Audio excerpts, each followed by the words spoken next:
할렐루야. 사랑하는 교회 여러분, 지난 3월에 이어서 우리가 예배당 예배를 드리지 못하고 또다시 각자의 가정에서 예배를 드리게 되었습니다. 좀 착잡한 마음이 들기도 하고 그렇습니다. 이 모든 것이 교회발 감염이기 때문입니다. 물론 다 그렇지는 않지만 상당수.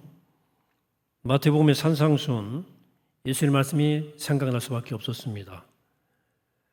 너희는 세상의 소금이니 만일 소금이 맛을 잃으면 무엇으로 짜게 하리요? 후에는 아무 쓸데없어 밖에 버려져 다만 사람들에게 밟힐 뿐이라. 오늘의 교회가 아무 쓸데없어 밖에 버려져 사람들에게 밟히는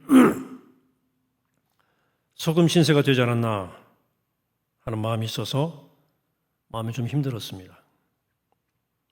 또한 이 상황 가운데서도 예배는 생명 같은 것이니까 모이자 하는 교회들도 있습니다.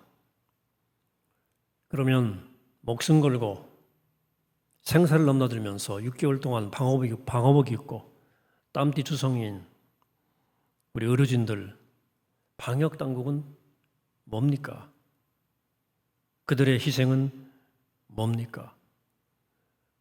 오늘 우리 시대에 신앙의 이름으로, 믿음의 이름으로 이렇게 이기적일 수 있다는 기이한 현상을 목격하고 있습니다.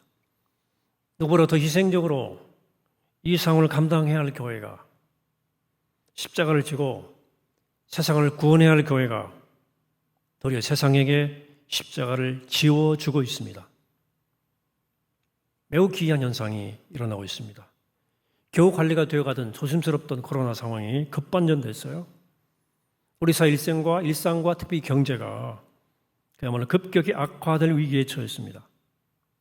그 중심에 교회발 감염이 있습니다. 아무리 변명해도 그것은 사실입니다. 그래 교회가 세상에 미안한 겁니다.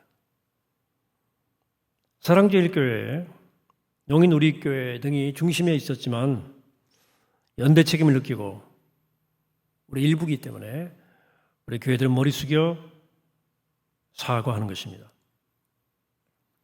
저는 사회에 머리를 숙이면서 그런 생각이 들었어요. 그동안 우리 교회들이 세상을 변화시킨다는 명목으로 세상에 우리가 세상보다 우월하다 하는 생각을 가지고 있었지 않았나 하는 겁니다.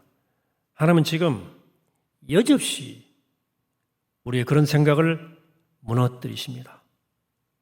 그래? 너희가 우월해? 세상보다 우월해?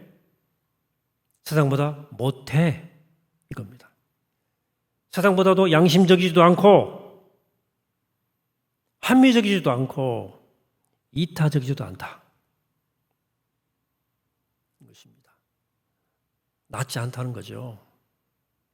그것이 드러나고 있잖아요. 우리는 지금 세상의 교회를 향한 아우성과 분노 속에서 하나님의 음성을 들어야 돼요. 세상의 아우성 속에서 하나님의 음성을 들을 수 있다면 우리에게 희망이 있습니다.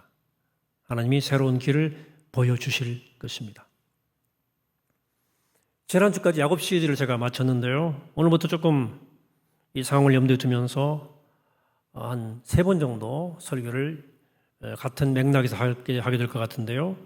제목을 보신다면 하나님께로 나아가는 길이라고 할 수 있겠습니다. 정말 하나님의 이해가 그 신앙에 깊은 영향을 준다는 사실을 새삼 깨닫았거든요. 하나님의 이해가 얼마나 중요한지 몰라요. 그래서 하나님께 나아가는 정말 가까이 하나님께 실제로 가까이 가야 되겠다는 생각을 절실하게 하게 됩니다. 우리가 믿음의 삶을 살아간다는 것은 하나님께로 날마다 나아가는 과정이라고 말할 수 있기 때문에 그렇습니다. 우리 모두는 영적인 존재이고요. 우리 삶은 영적인 여정입니다. Spiritual journey예요. 여정이란 목적지가 있는 여행이고 따라서 우리는 그냥 사는 것이 아니라 어딘가를 향해서 항해하고 있는 것입니다. 걷고 있는 것입니다. 아브라함이 본토 친척 아비 집을 떠나 방랑과 유랑의 길을 거듭하면서 아브라함으로 변해가는 과정은 그 과정을 통해 마침내 가고자 했던 곳은 어디일까요? 지난 시간 우리가 배운 야곱이 베델을 거쳐서 삼촌 라반의 땅, 동방 땅을 거쳐서 야복나루를 건너기까지, 그리고 마침내 도달한 곳은 어디일까요? 이스라엘 백성들이 애굽을 떠나서 거친 광야를 거쳐서 마침내 가나안 땅에 이르렀는데 그 젖과 꿀이 흐르는 땅은 어디일까요? 그들 어디를 향해 나아갔기에 그들이 이전과는 다른 존재로 변화되어 갔을까요? 지금 우리는 어디를 향해서 가고 있는 것입니까? 아브라함과 야곱과 이스라엘 백성들이 그랬듯이 우리는 지금 우리 영혼의 고향 하나님께로 나아가고 있는 중이고 중이어야 돼요. 그런데 하나님께 나아가는 과정 속에 숱한 걸림돌과 장애물이 있습니다. 이 장애물과 걸림돌을 걷어내고 마침내 우리는 하나님께 나아가야 됩니다. 하나님께 나아가는 이 여정을 통해서 우리는 아브라함에서 아브라함이 되고 야곱에서 이스라엘이 되고 이 애굽 백성에서 가나안 백성으로 성숙해가고 성장해 갈 것입니다. 하나님께 나아가는 길 그 첫 번째 시간으로 오늘은 거짓에 대해 생각해 보도록 하겠습니다. 거짓. 하나님께 나가기 위해서 우리는 먼저 무엇보다 거짓과 싸워야 됩니다. 거짓과 싸우려면 거짓의 특징을 잘 알아야 합니다. 우리 삶의 만연해 있는 거짓의 형태 몇 가지를 보겠습니다. 첫 번째 형태입니다. 작은 거짓은 괜찮다는 겁니다. 누군가를 속이고 거짓말을 일삼고 사기를 치는 노골적 거짓은 사실 별로 두려운 거짓이 아닙니다. 금방 드러나기 때문에 그렇습니다. 그러나 눈에 보이지 않는 작고 은밀한 거짓이 더 무섭습니다. 자기 의식의 안테나에도 스크린이 잘 안 되는, 그만큼 일상화되고 습관화된 거짓이, 그 자잘한 거짓이 진짜 문제예요. 그래서 흔히 거짓이 자기를 감추기 위해서 자주 사용하는 방식은 작은 거짓으로 위장하는 것입니다. 여러분 질문 하나 드리죠. 작은 거짓과 큰 거짓 중에 어떤 게 진짜 거짓입니까? 아니면 진짜 거짓, 작은 거짓과 큰 거짓 가운데 어떤 게 더 나쁩니까? 둘 다 거짓이라면 둘 다 나쁜 거죠. 크든 작든. 그러나 사람들은 작은 거짓을 거짓으로 여기지 않으려는 경향이 있어요. 큰 게 죄지. 거짓은 사람들의 그런 경향을 너무도 잘 알고 있습니다. 그래 그 점을 노립니다. 철저하게. 우리가 주고받는 언어 습관을 보시면 과장이 참 많습니다. 매사에 너무 어쩌다, 너무 어쩌다 이렇게 말하는 사람도 있죠. 과장이죠. 진실일까요? 정말로, 진짜로 이렇게 수시로 말하는 사람들이 있거든요. 과장이죠. 솔직히 말해서 라고 하는 말, 저도 보니까 가끔 제가 그 말을 쓰더라고요. 제 모습을, 언어생활을 돌아보니까. 우리가 얼마나 자주 거짓말했으면 그런 말을 입에 달고 사는지, 진짜로 솔직히 말해서 정말로. 조금 아프면 나 죽을 것 같아 라고 그래요. 아파 그러면 되는데요. 죽을 것 같아 그래요. 조금 화가 나면요. 돌아버릴 것 같다 그래요. 미치겠다 그럽니다. 요즘 목사님들도 사랑제일교 소식을 들으면 돌아버리겠대요. 전 몇 분이 돌아버리겠다는 거예요. 표현의 인플레이션입니다. 과장이 만연하다 보니까 극단적 표현이 일상이 돼가고 있어요. 그래서 밥 먹을 때도 음식 먹을 때도 기가 막히게 맛있으면 기가 막히게 맛있는 거 아닙니까? 그걸로 성이 안 차요. 죽인다. 이 정도로 말해야 성이 찹니다. 죽이는 거죠. 맛이. 이처럼 우리의 생각과 감정과 표현이 과장되어 있어요. 제가 어느 날 이것을 의식하고 하루 동안의 말과 행동과 표정에 과장이 없이 살아보자 하고 지내보니까 정말 깨달아지는 것들이 많더라고요. 우리가 얼마나 많은 과장을 하고 살아가는지, 아니 얼마나 많은 거짓을 습관적으로 행하는지 몰라요. 과장 사실이 아니거든요. 그래서 말과 행동과 표정의 과장을 빼고 가능한 담백하게 표현하고 담백하게 지내려고 애를 썼더니 제 마음가짐과 감정이 많이 정화되는 것을 제가 경험했어요. 그냥 늘 그렇게 통용되는 작은 습관이지만 우리의 과장된 말과 행동과 표현도 거짓된 습관이에요. 그 사실 아닙니다. 우리 돌지 않습니다. 언어는 존재의 지배라고 그러지 않습니까? 과장된 언어, 과장된 말, 과장된 행동은 우리의 존재가 얼마나 뻥튀기 되어 있는지, 거짓스러운지를 우리에게 말해주고 있는 거예요. 그래서 우리는 작은 습관에 배어있는 작은 은밀한 거짓조차도 거부할 줄 알아야 돼요. 그래야 거짓이 설 자리를 잃게 되고 우리는 하나님께 좀 더 가까이 나갈 수 있습니다. 두 번째, 우리 삶에 만연한 있는 거짓의 행태입니다. 다른 사람을 의식하라 하는 거예요. 우리가 많이 하는 거짓스러운 삶 속에는 이 다른 사람을 의식하면서 오는 것이 많습니다. 다른 사람의 시선과 평가 때문에 우리가 지어내는 거짓은 수를 헤아릴 수가 없을 정도로 많아요. 여러분, 죄송스럽지만 제가 속어를 하나 쓰겠는데요. 쪽팔린다. 여러분, 쪽팔림과 부끄러움은 차이를 아시나요? 하나는 속어, 하나는 표준어일까요? 아닙니다. 근본적으로 달라요.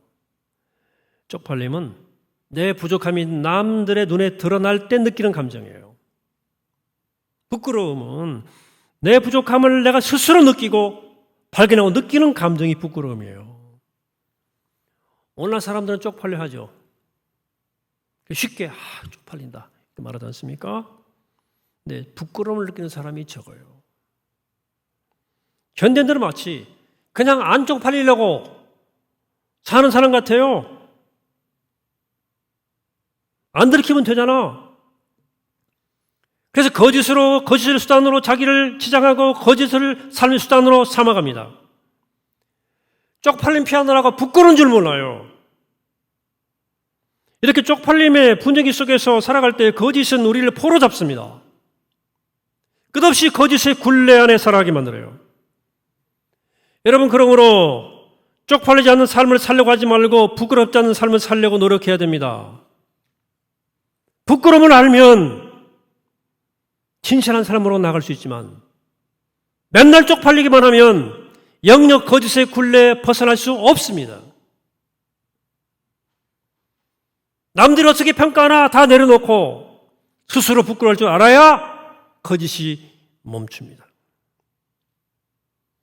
내 스스로 내 자신을 바라보고 부끄러울 줄 알고 있는 그대로 내 모습에 직면해야 거짓이 힘을 쓰지 못하는 거예요. 우리 삶에 만연해 있는 거짓의 행태의 세 번째는 인생의 목적은 성공이 있다는 것입니다. 아주 심각한 거짓입니다. 인생의 목적은 부와 명예와 성공을 통해서 행복을 얻는 것이라고 하는 우리 시대의 만연한 인생관, 그것입니다. 참으로 심각한 거짓입니다. 경쟁 속의 승리에서 다른 사람은 누리지 못하는 권리를, 그런 형편을 나 혼자 누리는 것이 인생의 목적일 수가 있겠습니까? 상식적으로. 그게 목적 맞냐고요. 근데 많은 사람들이 이런 인생관에 동의하지 않는다고 말을 하는데 역설적이게 그 인생관의 틀 안에서 여전히 그 논리를 따라 살아가는 사람들이 참으로 많아요. 말은 그렇게 하지만 이 인생관이 분명한 거짓이라는 사실을 모르는 거예요. 안 믿는 거예요. 그러나 이것은 분명히 거짓입니다. 인생의 목적은 부와 성공을 통해서 주어지는 것이 아니라 하나님이 주신 내 존재의 가치를 하나님 안에서 가장 진실되게 아름답게 구현해낼 때 주어지는 것입니다. 여러분, 꽃을 비유로 들어보겠습니다. 우리가 만일 꽃으로, 한 송이 꽃으로 태어났다면 우리의 존재 목적이 무엇이겠습니까? 어느 귀인의 집에 값비싼 꽃병에 딱 꽂혀진 것이 그 우리 꽃의 목적이겠습니까? 내가 꽃이라면? 화려한 꽃다발 묶음이 되어가지고 어느 아름다운 연의 품에 안기는 것이 우리의 존재 목적이겠습니까? 아니죠. 그저 한 송이 꽃으로 피어나는 것이 꽃의 목적이에요. 그게 산비탈에 피었던, 산 깊은 산속에 피었던, 벼랑에 피었던, 어느 자리에 어떤 곳에 피었던 있는 그대로 거짓 없는 아름다움으로 자신의 꽃을 피워내는 것이 꽃이라고 하는 존재의 목적입니다. 값비싼 꽃병에 꽃이는 것을 꿈꾸는 꽃, 아름다운 여인의 품에 안기는 꿈을 꿈꾸는 꽃은 생명력 잃고 곧 시들어 죽게 됩니다. 그 반짝 인생이에요. 자기 인생의 거짓된 목적에 사로잡혔기 때문입니다. 그러나 아무도 알아주지 않아도 자기 삶의 자리 굳건히 뿌리내리고 진실하고 거짓 없이 피어나는 꽃은 참으로 아름답고 오랜 생명력을 누리게 되는 거예요. 그러므로 우리 인생의 목적은 성공이나 부가 아니라 내가 발딛고 사는 삶의 자리를 소중히 여기고 거기에 뿌리를 내리고 참되고 진실한 존재로 순간순간을 살아가는 것입니다. 그때 우리는 하나님 주신 인생의 목적을 이루어 가고 있는 것이고 그럴 때 우리는 가장 아름다운 꽃과 같은 존재가 되는 것입니다. 우리 삶의 만연에 있는 거짓 네 번째 행태는 아무도 없을 때 하나님도 없다는 거예요. 거짓은 아무도 없을 때 우리에게 다가와서 하나님도 없다 여기는 라고 속삭이는 거예요. 그게 거짓의 실체예요. 그래서 아무도 없을 때 우리를 지 마음대로 갖고 놀아요. 거짓의 노예가 돼가지고 전혀 딴 사람이 되잖아요. 지킬 박사에서 닥터 지킬이 미스터 하이드가 되지 않습니까? 돌변? 브루스 배너가 헐크가 되죠.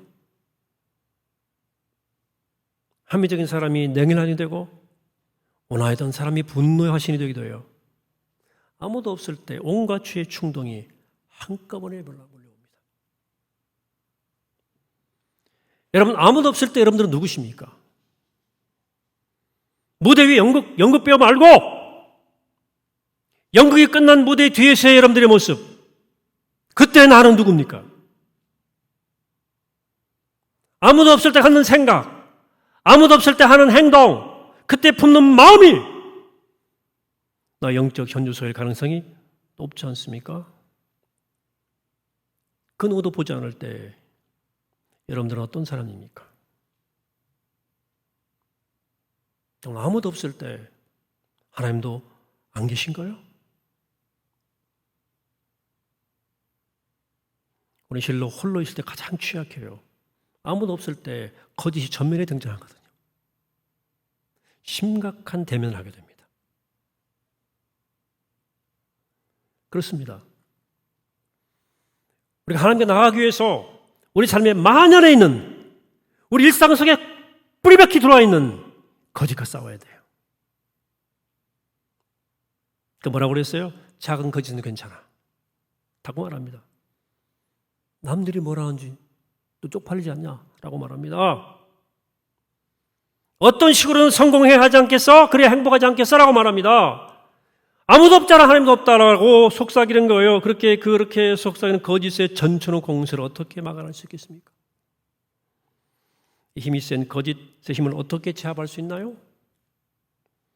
오늘 본문이 그것을 우리에게 그 비결을 가르쳐 줍니다. 거짓의 양태는 매우 다양하고 복잡하지만 거짓과 싸우며 거짓을 물리치는 방법은 생각보다 단순해요. 어렵지 않습니다. 오늘 본문을 다시 한번 여러분과 함께 한 절씩 교독해 보겠습니다. 여호와여, 주께서 나를 살펴보셨으므로 나를 아시나이다. 그랬음을 알시고 나의 생각을 밝게 하시오며 나의 모든 길과 내가 눕는 것을 살펴보셨으므로 나의 모든 행위를 잊게 하시오니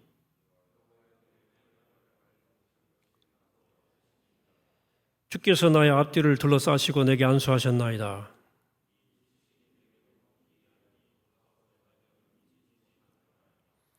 내가 주의 영을 떠나 어디로 가며 주의 앞에서 어디로 피하리이까?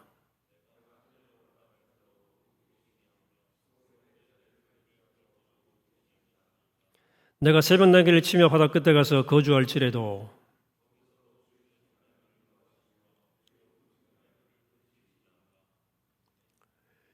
여러분 그렇습니다.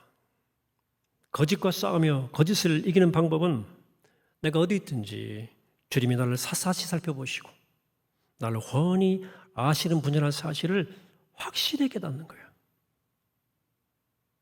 앉아있든 서있든 길 가든 누워있든 혀를 놀려 말하든 하지 않든 마음에 품고 있든 우리의 모든 생각과 우리의 모든 행실을 이미 다 알고 계신다는 이 놀라운 사실을 확실히 붙들고 사는 거예요.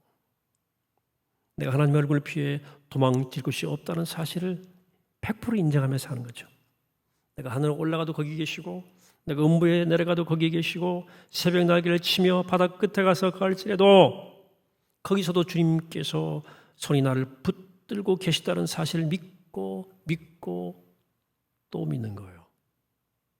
그게 실제로 존재하는 우리의 의식이어야 됩니다. 이것이 모든 거짓과 싸워 이기는 유일한 방법이에요. 시편 기자는 이 깨달음이 너무나 놀랍고 놀라워서 감히 측량할 수 없다고 그랬잖아요. 여러분 거짓의 형태와 현상은 복잡하고 현란하지만 거짓과 싸워 이기는 방법은 놀랍도록 단순합니다. 명확합니다. 하나님 안에서 하나님과 함께 사는 거예요. 햇살이 온 대지를 구석구석 비추는 것처럼 아주 작고 하찮은 일상 속에도 임재하시는 주님을 의식하며 매일매일을 살아가는 것입니다. 복잡하고 우울하고 어두운 우리의 내면을 할지라도 거기에 주님을 모시는 거예요. 기쁜 순간뿐만이 아니라 슬픔과 불행, 좌절의 순간에도 주님을 초대하는 거예요. 내 일상 속에 내 허의식과 탐욕, 온갖 거짓과 죄의 습관을 주님께 낱낱이 보여드리는 거예요. 아시니까. 어디서 무엇을 하는지 하나님 앞에서 하듯 고람되어 그분 앞에서 하듯 정직하고 진실하게 살아가는 거예요. 날마다 순간마다 하나님 앞에 하나님과 함께 살아가는 것입니다. 여러분 지금 우리는 이 상황은 신앙의 진검승부의 상황입니다. 이 불확실한 상황, 이 팬데믹의 상황은 우리의 믿음이 무엇인지를 증명해야 되는 진검승부의 상황입니다. 내가 믿음 있는 사람들을 증명해내야 돼요. 이제는. 물론 교회가 여러분들의 믿음을 잘 지탱하도록 도울 겁니다. 오늘 말씀도 그런 의미에서 하는 거예요. 그러나 이제 여러분 각자의 자리에서 잘 싸우셔야 됩니다. 여러분 선 그 삶의 자리가 입에 쳐서고 여러분들이 교회고 여러분들의 삶의 현장이 선교 현장이에요.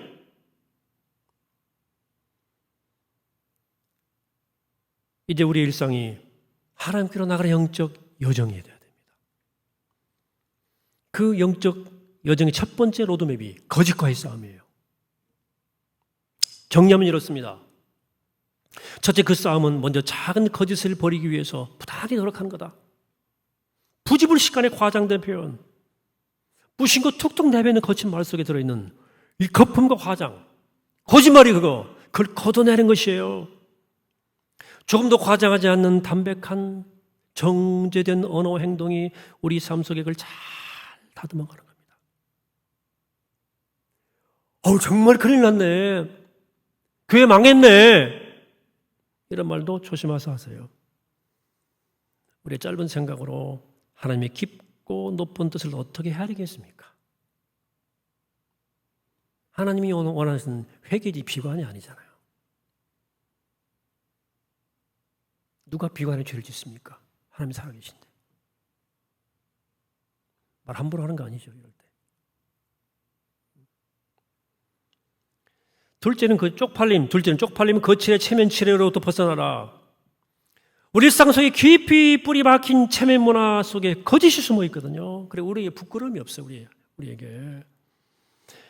여러분 요즘 상황을 두고 쪽팔리십니까? 교회 다니는 게? 전도는커녕 어디 가서 교회 다닌다고 말하기가 어려운 이 상황은 쪽팔리는 게 아니고요. 부끄러운 상황이죠. 교회가 진심으로 미안합니다 라고 써붙였더니요, 누가 팍팍 뜯어버렸어요. 어젯밤에 제가 또 붙이라고 그랬어요. 뜯으면 또 붙여라. 그 말도 하지 말라는 거거든요.